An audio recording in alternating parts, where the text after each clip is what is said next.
This week, Kumar and I discussed the comic strip that the Comics Journal called the best comic of the 20th century, Krazy Kat by George Herriman. It's a strip whose pitch sounds insane. It features the odd love-hate triangle of Krazy, Ignatz, and Officer Pupp. Ignatz throws bricks at Krazy, and she, or is it he, loves it. Why was Krazy so gender-ambiguous? How did Herriman's somewhat mysterious racial background influence the strip? We hope you enjoy this flashback to episode 369 from September 2013. First, as always, I'd like to thank our patrons for helping to keep the show going. You can pitch in by pledging at least $2 a month at patreon.com/deconcomics. This is Tim. And this is Kumar. And this is Deconstructing Comics.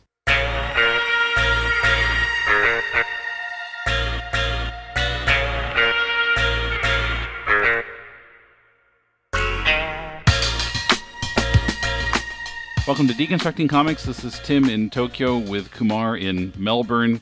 And this week we're talking about a comic strip considered by many to be one of the best, if not the best, comic strip ever done. Krazy Kat by George Herriman. Actually, I dug out... I found that it's also available online, but I dug up my paper copy. Comics Journal number 210 from February 1999. It was the 100 best comics of the century, and Krazy Kat was number 1, with an essay written by... Oh, there, yeah, you've got it in front of you, too. Essay written by Tom Spurgeon about Krazy Kat, which I'll make some reference to later. But did you also read that in preparation for this? And I've had that thing hanging around for a long time. I did dig it out to see. I felt for sure it would be like I remembered it being number 1 or number 2. I can't remember if it was Peanuts or Krazy Kat. Yeah, and Peanuts was 2. For some reason, I thought the article was written by either R.C. Harvey or Bill Blackbeard, and it turned out to be Tom Spurgeon, which was it kind of surprised me. Because normally, you might have noticed that I usually suggest we should have Tom on the show when I think I'm going to have a hard time convincing you of the quality of the book. So I'm like, I need some additional backup support. And I almost thought, yeah, Tom would be good for this one. But then I thought, I've never heard him speak about Krazy Kat or mention it anywhere. But then last night, I dug this out off the shelf. I was like, I wonder, I'll have a look at this thing again. And sure enough, it was a Tom Spurgeon article, which was funny. By the way, I noticed that of the top 10 comics in this issue, 6 of them have been talked about on our show. Wow, really? Well, what are the 6? Okay, so I should go through the list here. So number 1's Krazy Kat, which we're about to talk about. Number 2, Peanuts. We've done that when we talked about the Schultz bio. Yeah. Number 3 is the first one we haven't done, which is Pogo. Okay. Number 4 is Mouse, which I did with Brandon a long time ago.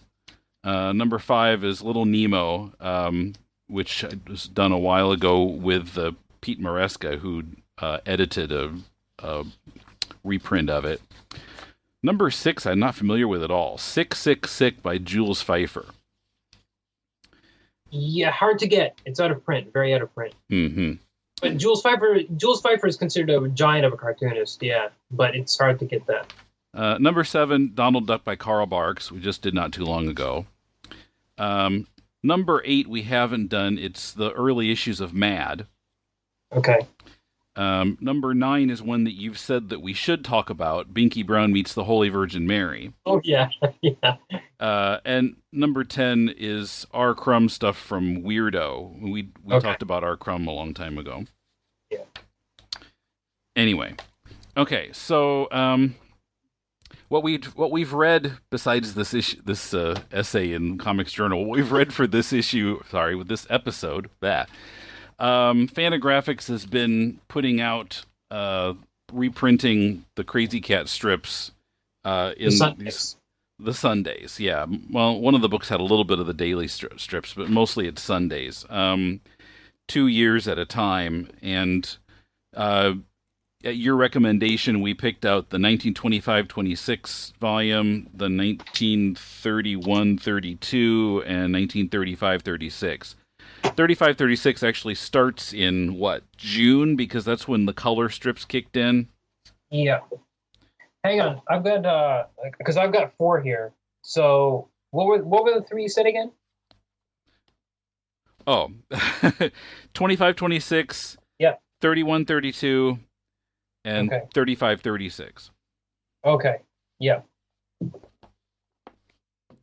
So I guess you have all of them? No, I don't have all of them. I just have one. I've got 33 and 34. Which I think the reproduction's a bit weaker. They had a lot more trouble finding some of the strips, and they got them from microfiche, a lot of them, and they're not of very good quality. I've also got this weird, where did I put it? Thing. Pacific Comics Club reprinted they reprinted these dailies in these tiny palm-sized editions, which are almost illegible. Like, they're just the tiniest little things. But it's a cute little volume, and I bought one of those, and it melted my eyes, and I was not able to handle any more. I've got Krazy Kat in 3D. This was published by I don't know, Ray Zone, I guess, on his own at some stage. Yeah, it was published by Ray Zone. It is one of the best 3D conversions I've read. It seemed to really suit the strip more than a lot of other 3D stuff. How was it done 3D? I mean, like, you put glasses on or something, or yeah, you gotta wear those funky red and blue glasses. Mm-hmm. It's not, again, it's a normal comic book size, so it's mostly legible. The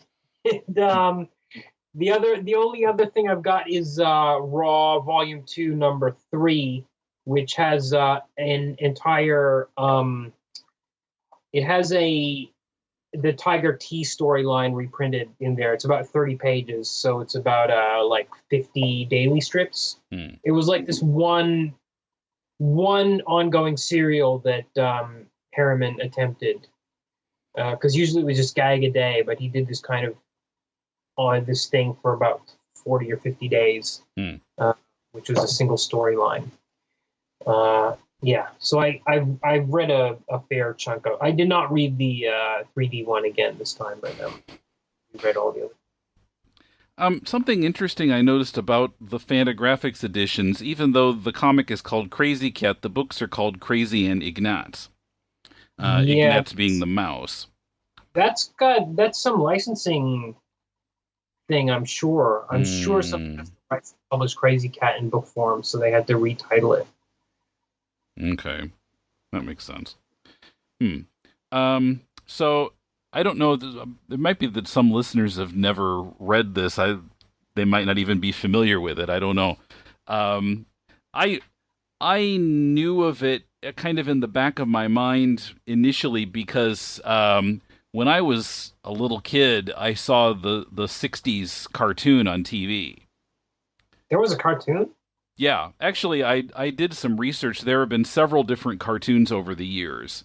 Some that were done when Herriman was alive, and many of those were completely unfaithful to the strip.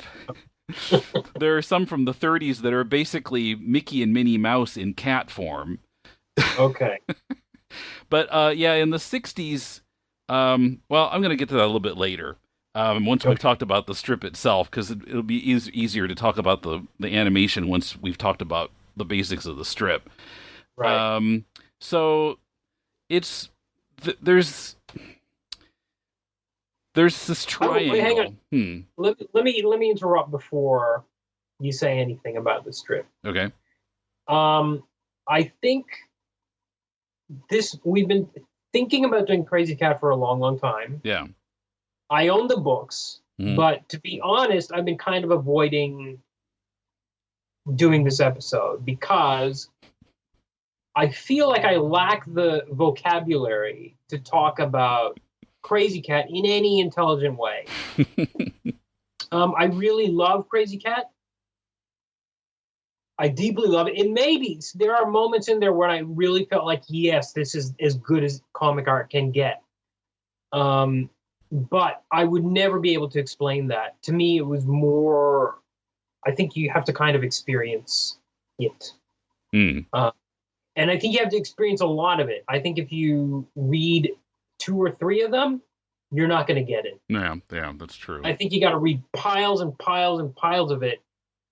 And then once you're inside that world, you will start to understand how perfect it is. Mm-hmm. Well, yeah, so as I was about to say, there's a triangle with 3 characters, which is the basis for basically every single strip in the 30-year-long series. And what's so surprising about it is that he somehow keeps that fresh. It keeps finding different things to do with this triangular relationship. Yeah. So Krazy Kat is a cat of indeterminate gender. And Ignatz is a mouse who... Sorry, go ahead. Sometimes Cat is described as female, but sometimes Cat is referred to as him or he. Sometimes even in the same strip, I noticed. Like there was one where Krazy Kat wanted to buy a new ribbon. And it seemed like Krazy Kat was female, but then Cat was referred to as him like twice in that strip. Another one where Krazy Kat dyes his or her hair blonde, which you wouldn't expect a man of the 30s to do. Yes. So Ignatz hates Krazy and insists on showing that hatred by incessantly throwing bricks at Krazy, hitting him or her in the head. Yes. And then Officer Pupp, the third... Wait. Yeah, wait. Before you get to Officer Pupp, Ignatz hurls these bricks at Krazy. Krazy's head. The back of Krazy's head. Never the front of Krazy's head. The back of Krazy's head. Yeah. Krazy interprets these as signs of love and affection. Yeah. Krazy loves getting hit by these bricks.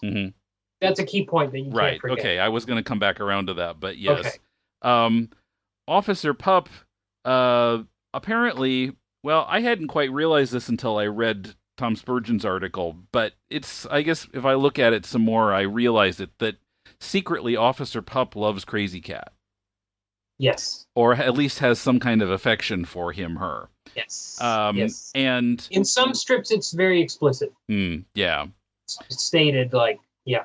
Yeah, I noticed that, especially in the color ones.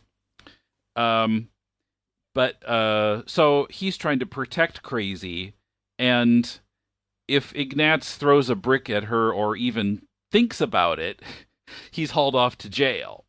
Yeah. On what charges, I don't know. There's never any courtroom aspect to it. He's just thrown in jail. Yeah. Although sometimes there are a couple of strips in the volumes we read where Officer Pupp sits down with Krazy and explains the law to Krazy Kat and says why Ignatz needs to be arrested. But there is no justice system. And one of Herriman's, one of his standard tools in his bag is he will have the smash cut, what they would call in film the smash cut or the jump cut to the jail cell in the last panel. Yeah. So a whole bunch of action would happen, and you don't know what's going to happen next. But then the last panel would suddenly jump to Ignatz being in jail as like the punchline. Like, again, I'm not describing it well, and I won't describe any of this very well. But there's like, you think Ignatz is going to get away with something, and then suddenly in the next panel, it's like that night, and he's sitting in the jail cell. Yeah. One thing we should mention about that, the thing about the throwing the bricks and Officer Pupp is it's not always the same pattern. Like, sometimes Officer Pupp will win and Ignatz will be in jail. Sometimes Ignatz will get away with it and he'll pull the wool over Officer Pupp's eyes and manage to hurl his brick. He'll hide the brick somehow and manage to hurl it at Krazy Kat. So the pattern is not always the same. You don't really know what's going to happen. Yeah, it's he's always trying, but sometimes he succeeds and sometimes he fails. Yes. Yes. Where it's not like Charlie Brown and Lucy in the football, where you know what's going to happen every single time. Yes, but when he does succeed, it's usually success for Krazy Kat too, because she's overjoyed to have been given this token of affection from Ignatz. Krazy's take on Ignatz and Officer Pupp is that they're playing a game. Right. Right. They're playing some silly game, though. They look how happy they are. Right. Right. And the other thing is, there's a kind of a difference between the daily strips and the Sunday strips. Because in the daily strips, Krazy usually does something to really exasperate Ignatz. Like to say something really foolish or stupid, which pisses Ignatz off and makes Ignatz want to throw the brick. In the Sunday pages, Ignatz just wants to throw the brick for no motivation. It's just like almost his basic nature. Although I thought I noticed in the color ones, 35, 36, there are places where Krazy says something annoying and sometimes. And he's like, Ignatz is pleading with Officer Pupp, please let me throw a brick this time, please. Yeah. That's what the dailies are. The dailies are like that. The dailies are like almost every strip has an explanation. Like Krazy Kat says some pun, which really drives Ignatz crazy, and then Ignatz has to feels the necessity of throwing the brick at Krazy as punishment. That strip I mentioned before with the ribbon is an odd one because, I don't know if it's odd. I don't know if anything is really odd in the world of Krazy Kat. But Officer Pupp and Ignatz both overhear Krazy wishing she could get a new ribbon. And they both decide that they want to buy a ribbon for Krazy Kat. The one. And I was like, that's kind of odd. Because why it's Ignatz, you don't really know how Ignatz feels. I don't even know if I should say feels, because these are not really characters. And they're not even really, it's kind of, Krazy Kat to me is kind of the opposite of Peanuts. Where in Peanuts, the characters were little kind of symbols of human emotions that you might actually feel. Nothing in Krazy Kat is relatable in any way. You will, especially the Sundays where you don't have that exasperation. It's just this mouse picking up this brick for no reason, and it's just obsessing week after week for like, how long did the strip run? Like 20 years. 30 years. Yeah. Of this week after week of this mouse picking up this brick to throw at this cat's head, and this triangle with the Officer Pupp always trying to stop him. And it's not relatable to any human universe. But there are, like, people will try to impose kind of themes, and there's some funny ones in one of those volumes where maybe we should read it a little bit later on, where some of the interpretations people have had over the years. Like one was for like an interpretation of democracy or something. And Tom refers to those. Ignatz's brick as an expression of art or as a necessary curb on Krazy's flights of fancy. Officer Pupp's enforcement of his role as studies in how personal feelings affected vocation, or how the world reacts to art and artists.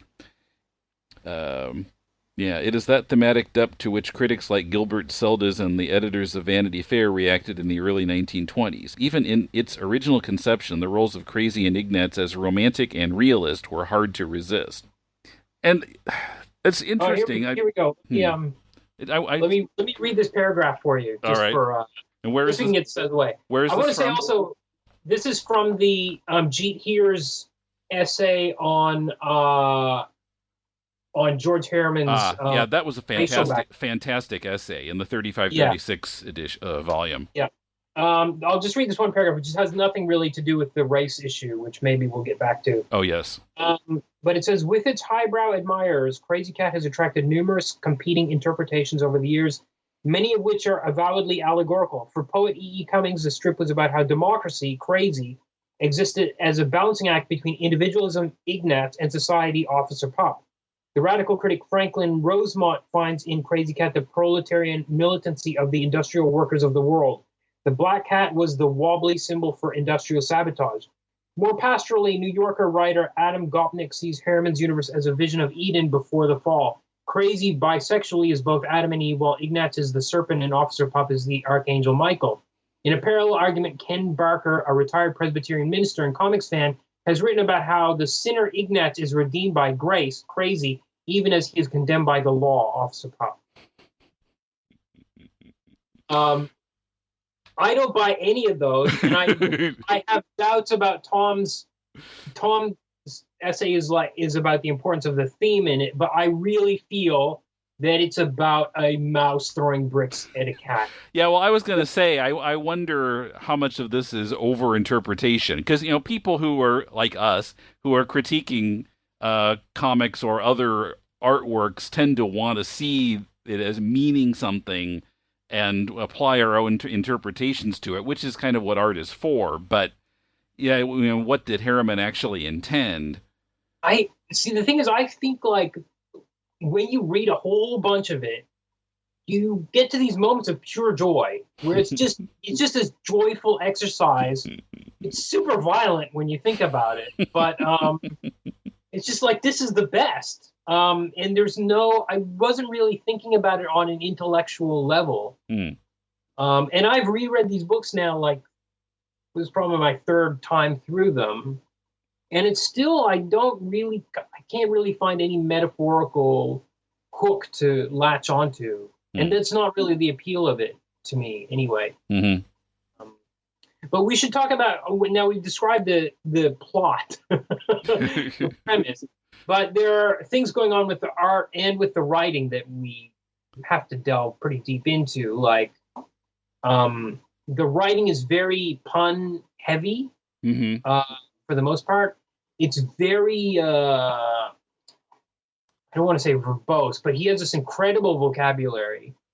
Krazy Kat speaks in this accent, which I'm not sure what it's supposed to be, and I'm not even sure how to read it. Yeah, it felt to me like kind of a New Orleans accent, although I think in Here's essay it mentioned that sometimes it sounds like a Brooklyn accent or other things. I guess it's sort of a stew of different influences. Yeah, but Herriman writes it in a kind of phonetic style, and there's lots of like words that are misinterpreted because he's pronouncing them in such a way. Malapropisms and puns. Yeah, But I think, but I would not ever attempt to read it out loud as an example of the show, because I don't know really what he's supposed to sound like, what she is supposed to sound like. Yeah. And the other thing is the artwork is it's very three-dimensional. Everything's really solid, and the backgrounds are never the same. So first, the people there, it's kind of out in this desert, at least during the black and white strips. They're kind of out on this kind of Mexican, not even Mexican, like kind of way up plains desert area, mountains way off in the background. But like nothing ever stays the same, even if these characters are staying in the same spot. Sometimes they'll even go from night to day between panels. Sometimes there'll be suddenly a wall behind them. The mountains will constantly be shifting. Any plants that are there will change. So it's in a constant state of morphing. Not in the Rob Liefeld way where he like forgets to draw a window in a couple of panels, but very deliberately, like he's just like Herriman just draws what he wants to draw. Like it's not even that. It's just like he's getting such joy out of playing around with it, I think. And I noticed also, particularly in the color strips, in a lot of them, there'll be 1 or 2 or 3 panels where suddenly there are stage curtains around the action. Or we're looking over a picket fence at the action, which I'm not sure what, but was he trying to make it feel like this is a vaudeville play, or? Well, there's certainly the vaudeville humor in it is a big part of it, and that punning comes from that as well. I didn't think about it that way, but I think you're right. There's one strip that's entirely like that, and the curtains say asbestos on them, and I can't even remember which one it was, but like the Well, whole strip had the stage curtains on it. yeah, I think actually I put that in my notes. Let's see. June 27th, 1926. You actually took notes? Yeah. I didn't know where to start. Yeah, the whole thing, yeah, right, asbestos on the curtain in the first panel. And then we see the action with like layers and layers of curtains open, and we're looking down this tunnel of curtains at the action off in the background. And yeah, the Arizona landscape in the back keeps changing in every panel. Yeah. By the way, they're in Coconino County, which is the name of an actual county in Arizona. I saw that somewhere, and I guess Herriman had spent some time there, so he applied that name and the landscape to the strip. Well, I think Bill Blackbeard suggests in the introduction to the 26th volume that when Herriman moved to Los Angeles as a child, at that time in the 1880s, the landscape of LA would have been changing really rapidly. So that maybe he doesn't say it explicitly, but he's obviously getting the point he's getting at is that morphing in the strip came from what he really witnessed in Los Angeles at the time. I buy that. It seems logical. Yeah, interesting. Yeah, on the gender thing, I just want to put this point out there, and then I want to come back to it. Tom says that Herriman believed Krazy to be neither male nor female. Yeah. Which is interesting. And I have a theory about the gender ambiguity, which I'm going to come back to. I want to talk about Herriman. And his background, which is the main topic of the Jeet Heer essay in the 35-36 volume. And because we had talked about this some time ago, that Herriman was apparently mulatto. His parents were Creole. Although that word is no longer PC, is it? Creole or mulatto? No, mulatto. Okay. I'm sure it's not allowed anymore. All right, I'm not sure about that. I don't know. Mixed race, okay. Mixed race. So I was surprised reading Bill Blackbird's right up at the beginning of the 25-26 version saying that he was Greek. And I think Heer mentions it, and Wikipedia mentions it too, that one of his colleagues gave him the nickname the Greek for some reason, and it stuck. And most people that Herriman knew had no idea that there was any African American heritage there. I guess he passed as white. But the thing is that Jeet here also points out that as Greek immigrants in New Orleans would have been considered colored. Their skin was dark enough that they would have been considered quote unquote colored. So on his birth certificate, he was listed as mulatto, right? But on his death certificate, he was listed as Caucasian. Yeah. And it's funny because the Jeet Heer article is supposed to be like the final definitive word on the race question with George Herriman. But actually, the final word is that there is no final word. Like, basically, we'll never know. But he was a whole mix-up. But the thing is, that's reflected in the strip too, because everybody's kind of fluid.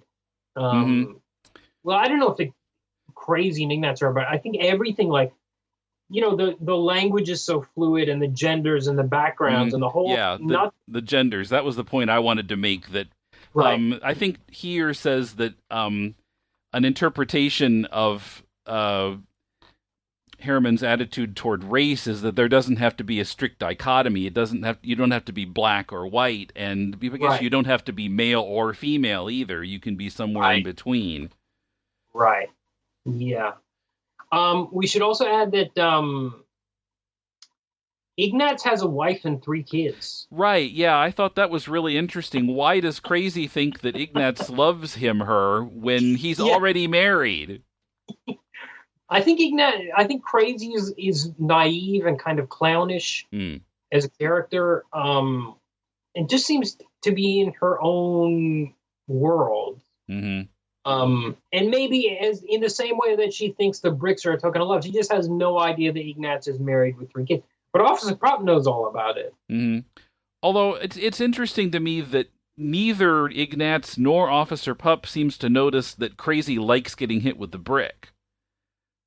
I didn't understand why they noticed why that went past them either. That's an excellent point, which kind of, to me, it was like he's throwing the bricks to punish Krazy. Mm-hmm. But Krazy loves getting hit with the bricks, so he's not actually getting the satisfaction of punishing Krazy by throwing the bricks. Mm-hmm. So Ignatz is ignorant himself about certain things, I guess.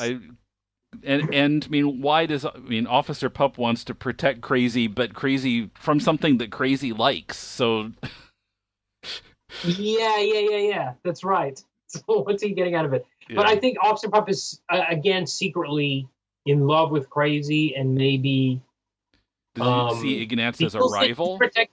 He's protecting her by, or he thinks that she does.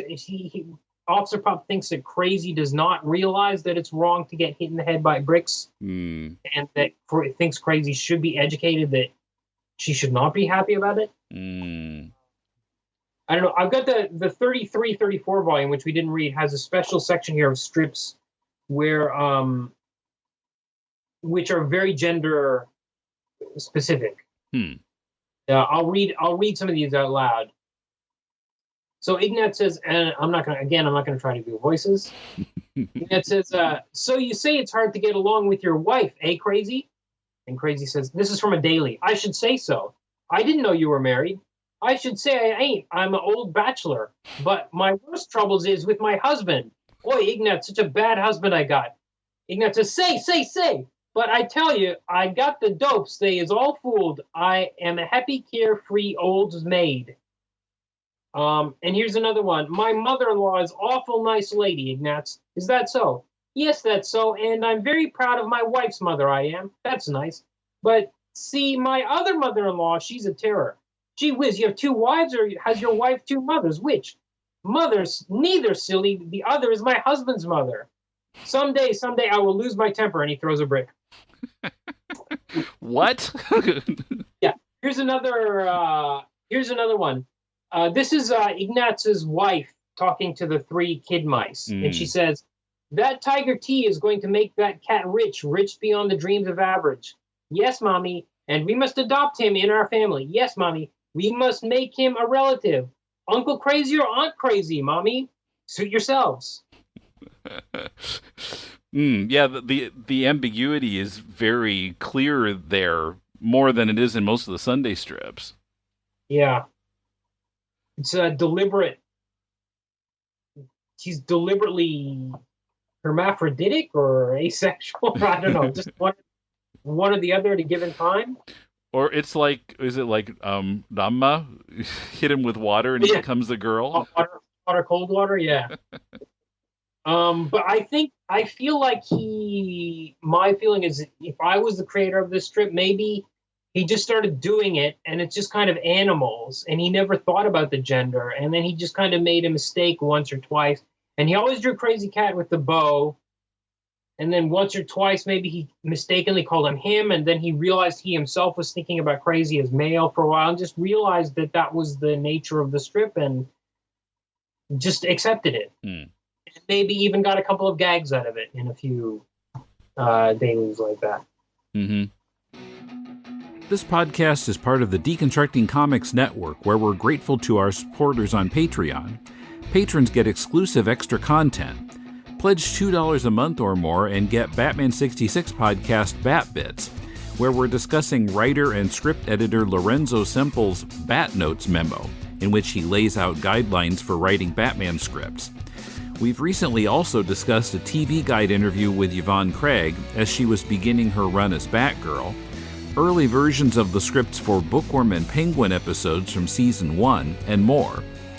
At $4 a month, you also get our monthly show Silver Age Batman, where I'm moving through the book Batman in the 50s issue by issue, discussing each story and sometimes laughing at them, with a rotating second chair of Paul, Emmett, Patrick, or Kumar.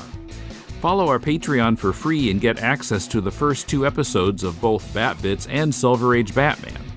Check it out at patreon.com/deconcomics, and thanks for your support.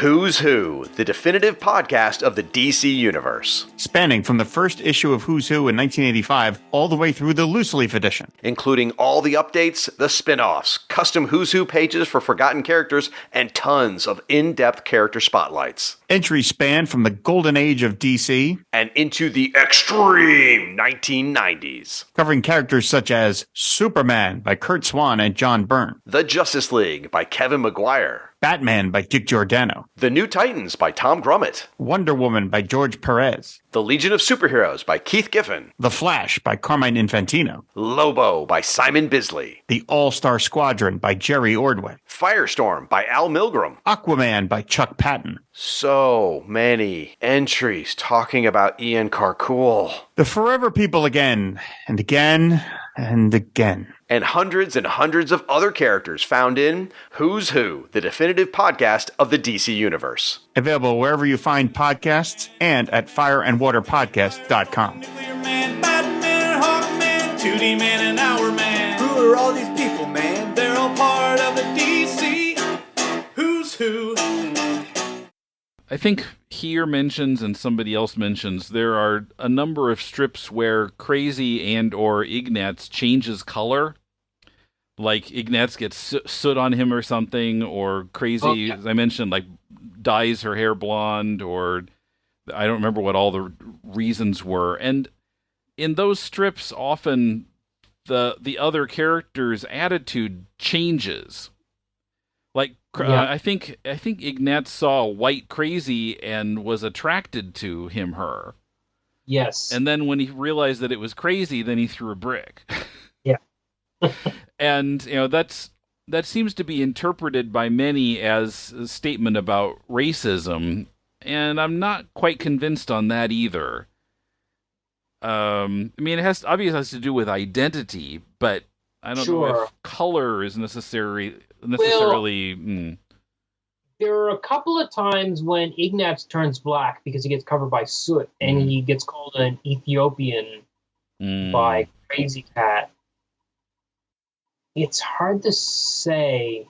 I don't know if it's I don't want to use the word statement, but there is something about race in there. Mm-hmm. And because and G here points out, when we meet Krazy Kat's uncle, the uncle is Uncle Tom. Like, the uncle is obviously black. Yeah, and it's also pointed out that Krazy sitting around playing something like a banjo and singing is kind of in the black minstrel tradition. Yeah. Gee, it's hard to unpack. And even G here's excellent essay didn't really unpack it. I have a feeling, I think Herriman moved all over the place, and he was a kind of mixed up background.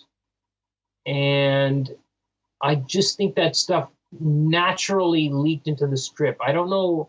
I don't think it was like really conscious. I would just think it's kind of his natural view of that universe that he created.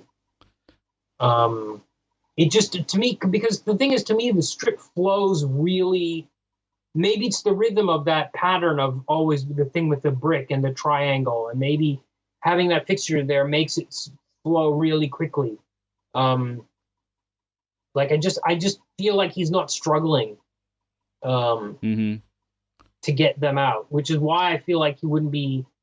There are a bunch of strips in one of them, maybe it's in 34, like these really boring political strips.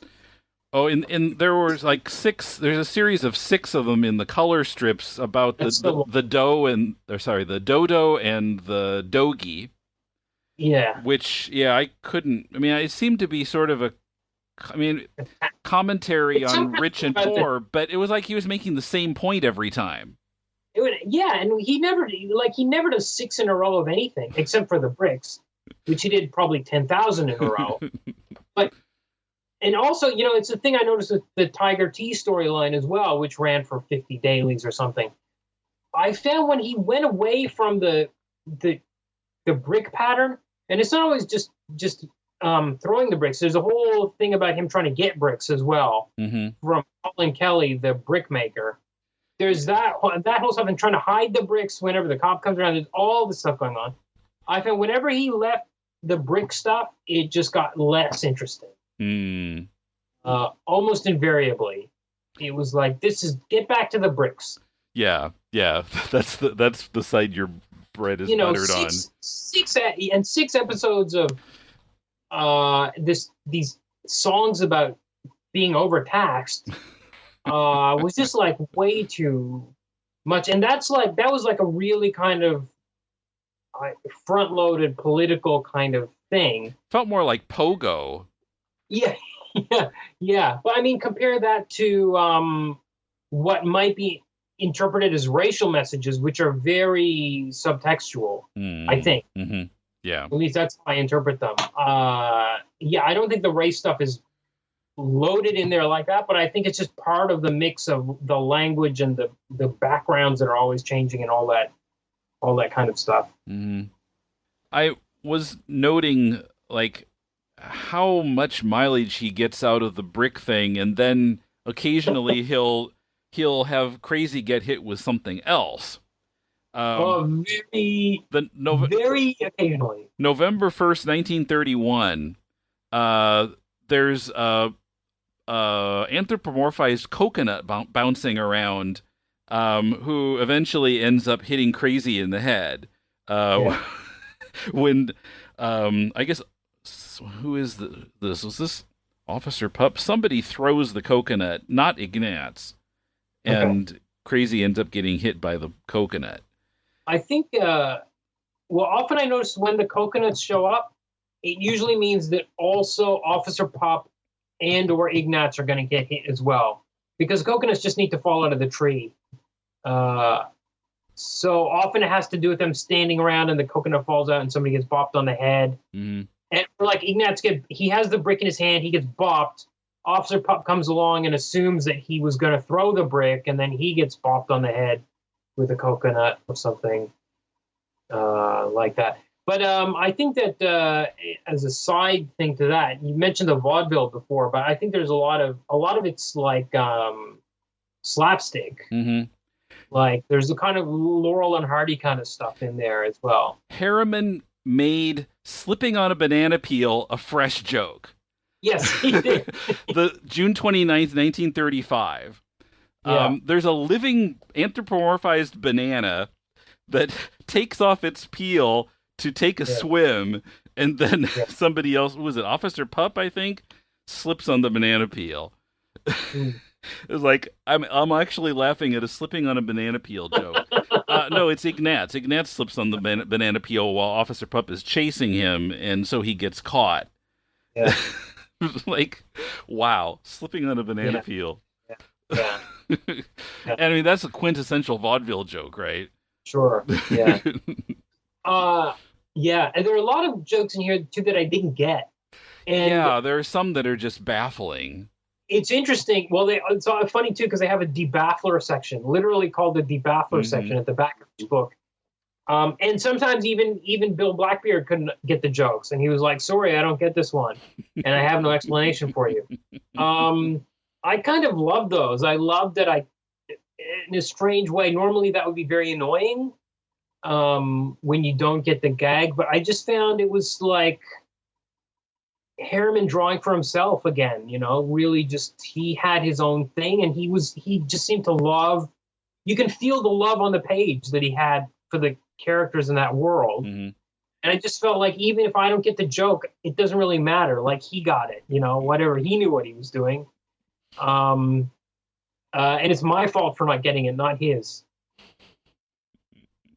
And I don't usually feel that way about, most most newspaper strips. Well, somewhere I've read so much here now, I'm having trouble sometimes remembering where I saw what, but so this was published in William Randolph Hearst's newspapers, and Yes. Hearst himself liked the strip so much that Yes. even though a lot of readers didn't get it, and a lot of the other papers didn't get it, they like, what is so funny about this? What is the deal with the strip?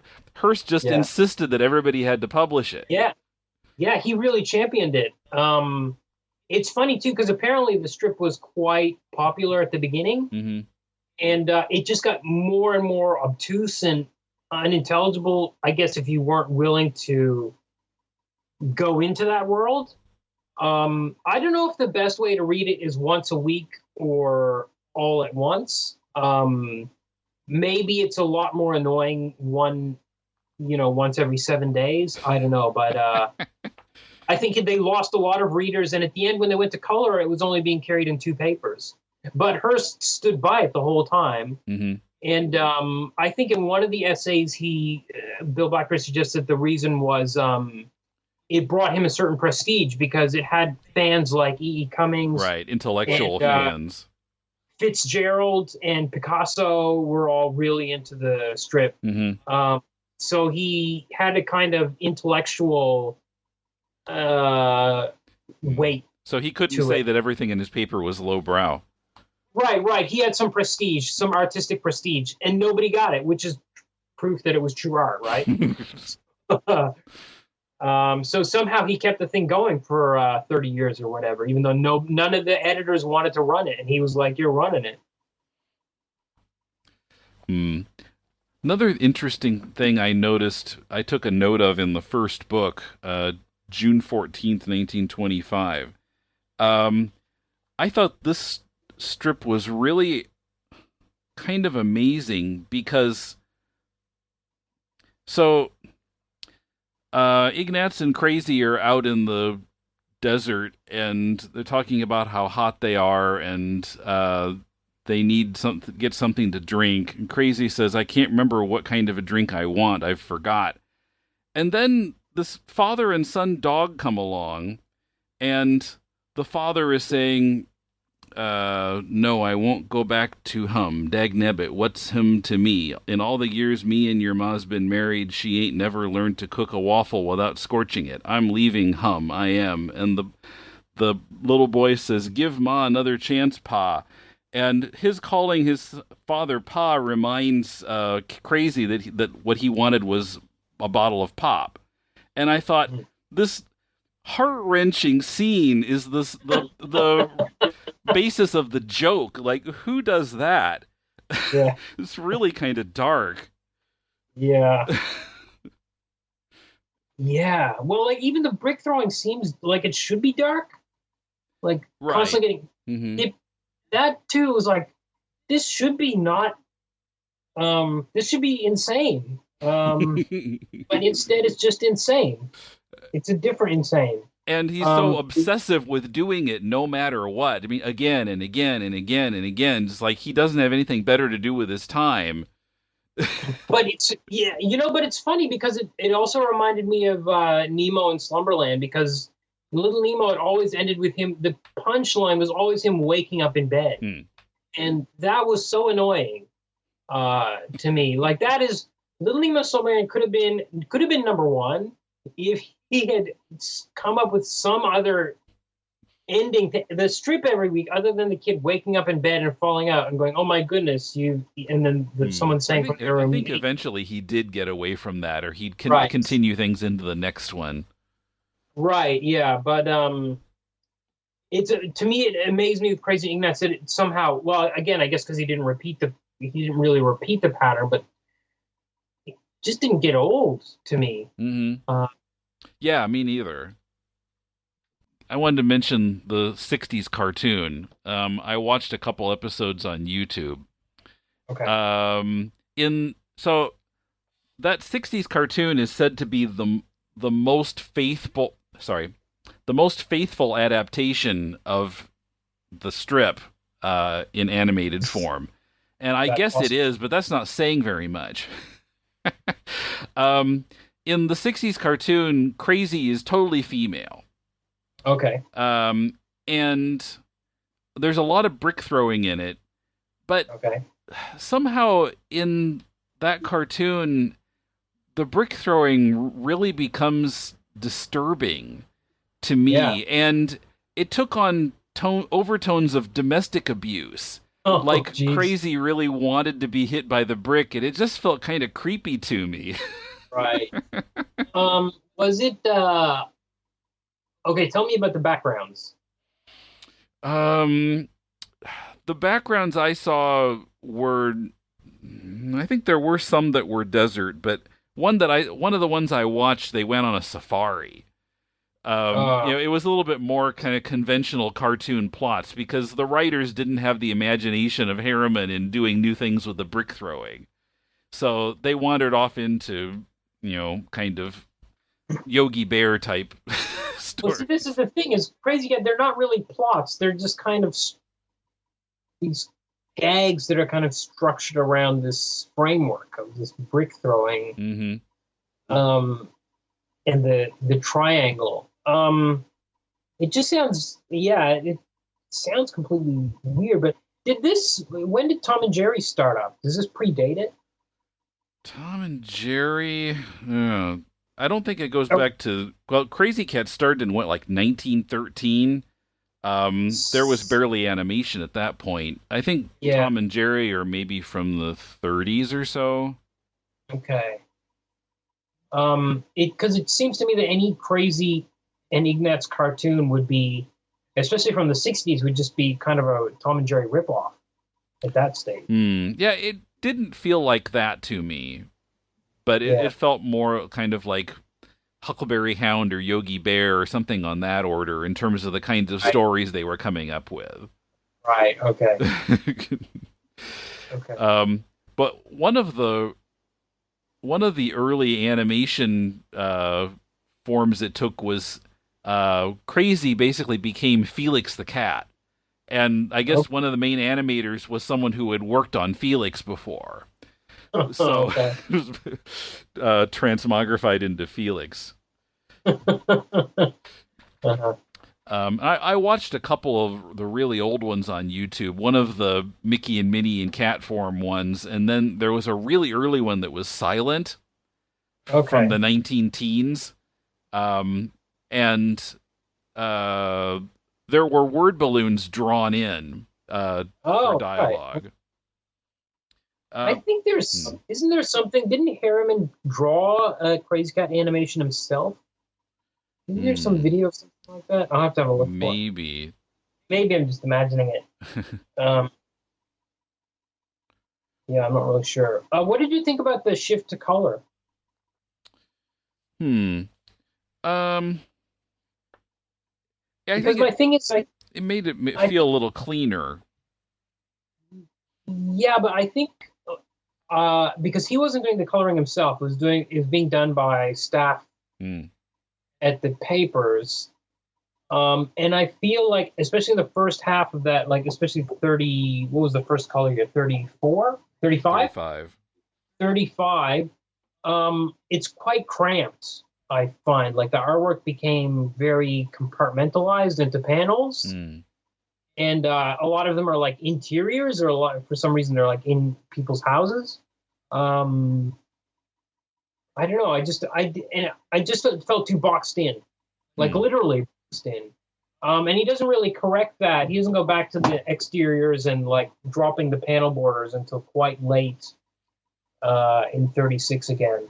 And then it kind of goes back to the old Krazy Kat.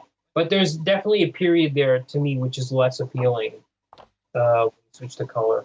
Yeah, I guess you're right. It does feel a little cramped because the characters and the word balloons are taking up so much space in the panels. Yeah. Well, also too, I mean, even though these books are quite large, they're not actually printed at Sunday size. But they're like newspaper Sundays. They would have been huge. And I think there is an edition out of Krazy Kat Sundays printed at the original size, and it'll cost you about $200. Wow. But I see it at the comic shop sometimes, and fantasize about buying it Mm-hmm. For its size alone. But it's the size of my son, really. So not really. Mm. I don't have any space on my bookshelves for it.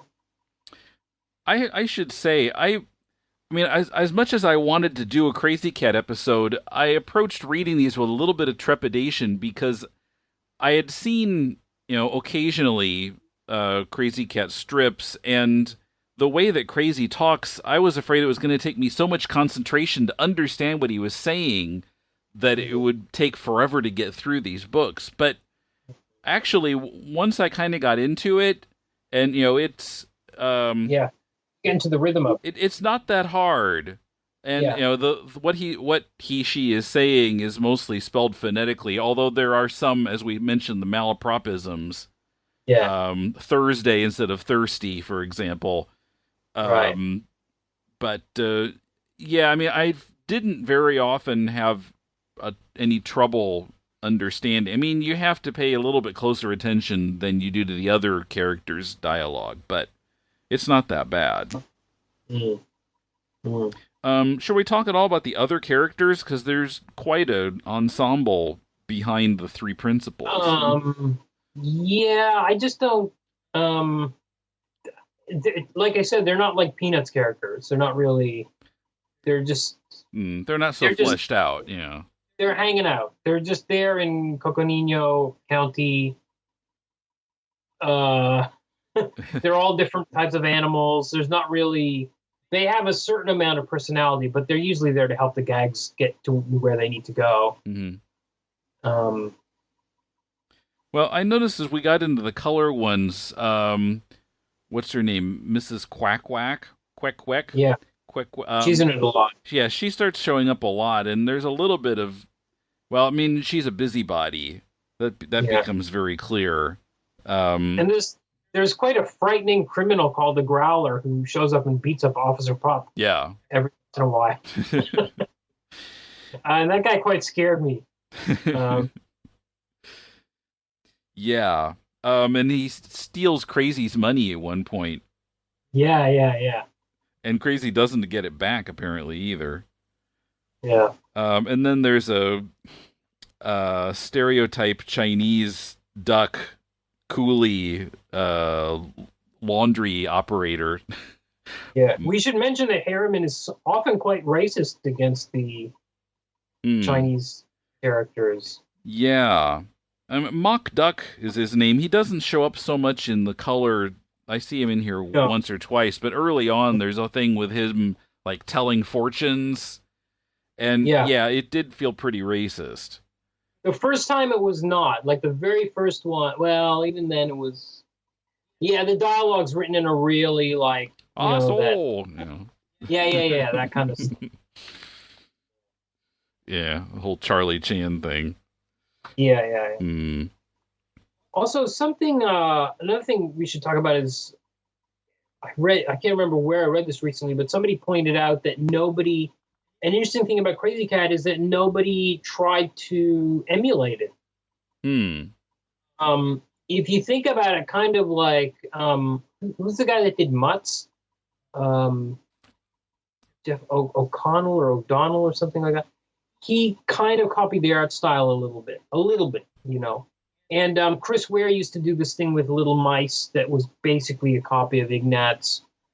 But nobody really tried to do that full-on playing with the language like that, and playing with the art. Like, nobody's done anything as mercurial or really fully involved. Like, it's so visually and linguistically involved. You know what I mean? Yeah. Everything's going on once. In the strip, nobody's really tried anything like that. Now, I kind of understand it because the strip was not popular. And I still think, even having it here today, I loved it, and I'm like, this is not for everybody. I know that, but if you have the patience, I mean, for God's sake, do it. But I'm amazed. Like, it has no. What is the influence of Krazy Kat? None, really. Yeah, I mean, I had mentioned to Eugenia that we were going to do this, and she was vaguely aware of what it was. Yeah, right. She kind of knew the name, but didn't know anything about it. Now I don't know if it's less likely that a Greek person would know about it than someone in the States, but I mean, you don't hear it mentioned all that much or see it referred to. And nobody's tried to revive it, in like have somebody else writing it or something. Yeah. Yeah. No. No. It kind of vanished. Well, it had already vanished. Even when it was in color, it was only in 2 papers. Yeah. But and obviously some people love it, like the guy that does Mutts and Chris Ware, and a lot of the art in here has come from Chris Ware's collection or a few other collectors, but I can't think of any of the strip like it, really. Mm-hmm. I mean, you can think of lots of Peanuts copies, right? Mm-hmm. I mean, they're out. Mm-hmm. And even said Pogo copies, there's strips like that out there. Where's the Krazy Kat copy? Where's the copycat? Haha. Yeah.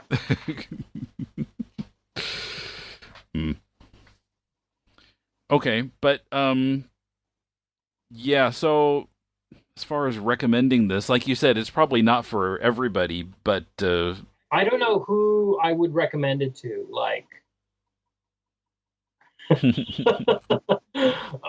at least for historical reasons. If you're interested in the history of the medium. Yeah. And another reason, well, even when I was trying to get us to do this episode, I was like, you can't just do 1 volume because you won't get it. It's not enough. You need more. You need like 3 or 4 to really get it and feel it. Because this is a strip that like I said, I was not an intellectual exercise for me. It was I really felt it. And I really wish I had a larger edition so that I could really dive into that universe. But it's a commitment. And it's one that you might still, even going through it, I can imagine a lot of people still not enjoying it.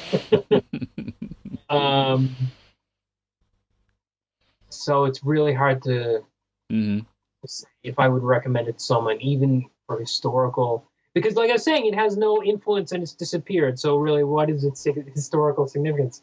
We can talk all day about how it is the best strip ever, but that doesn't mean it really historically. Well, I mean, for myself, I enjoyed reading it. I laughed out loud a number of times. Yeah, me too. Yeah, and sure. Yeah, interesting to scratch my head a lot of times. Yeah, there were several, especially in the earlier ones. Like, huh? What was the joke there?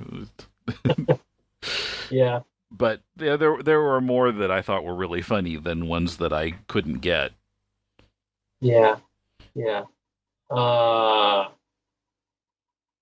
don't know. I was thinking too, like, would I recommend this to Dana? Because that's often my barometer. And I thought it was maybe even be too obscure for him, even. Wow. But I don't know. He's it's hard to say. Hard to say what anyone would like. But you got to convince him to spend a lot of money on a lot of books too. That's the other thing. Yeah. So it's in a difficult place. It's in a really difficult place. But is it the best strip of all time? Possibly. Yeah. Certainly right up there. Okay. I'm out of stuff to say. Oh, there is one other thing I wanted to say. I mentioned it's kind of peripherally related, but Bill Blackbeard passed away in 2011. Oh, okay. And we lost Kim Thompson a few months back. And these are devastating blows to comics publishing in America. Because Bill Blackbeard was doing a lot of the classic stuff, and Kim Thompson was there editing it, and Kim Thompson was translating tons of European stuff for Fantagraphics and editing it and bringing it over. So I think we're going to start seeing huge gaps in classic strips and in European stuff. Now, I don't know what the status of the Krazy and Ignatz line is at the moment. I haven't bought a volume in a long time. Mm-hmm. And I don't know how they can, what the output's going to be like now that Bill Blackbeard is gone. I wonder. I wonder if they got most of the strips out already. They might have, yeah, but they had 10 years. Well, we have 35 and 36, and they went to 44. So there's like 4 more volumes to go. Well, and then I think that the 25-26 was actually the first one to come out, because he says in the introduction that the earlier ones had been published before by, I think, Kitchen Sink or somebody. That's right. So Fantagraphics was planning to wrap back around and do those again. Right. And so there were like 10 volumes not out, I think. Mm-hmm. Which is heavy, And now we have to wonder, will they come out? Yeah. On the Fantagraphics site, okay, it shows there's a volume of 1916 to 1918. There's a 1919 to 1921. And then 1922 to 24. So it looks like they were able to loop back around. Okay. And then maybe it goes on up to 44. Yeah, so it looks like they got the whole series out. Okay. Wow. So if somebody wants to invest in it all, it's all there. I'll get to it. Eventually.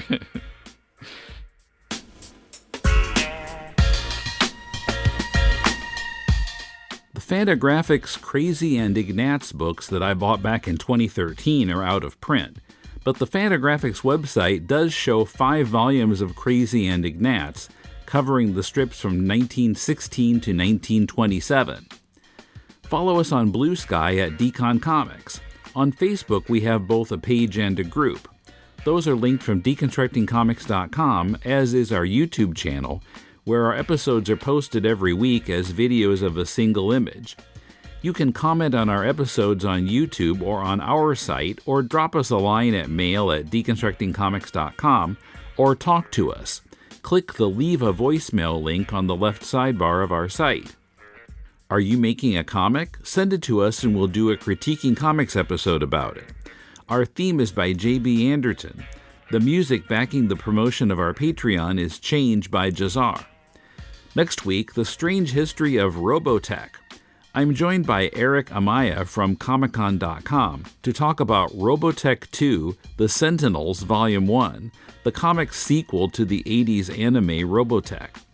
Eric is a Robotech fan from way back, and I agreed to discuss this comic with him with zero background info on Robotech. Needless to say, I had a few questions. We'll get to all that next week. Till then, this is Tim, and thanks for listening to Deconstructing Comics.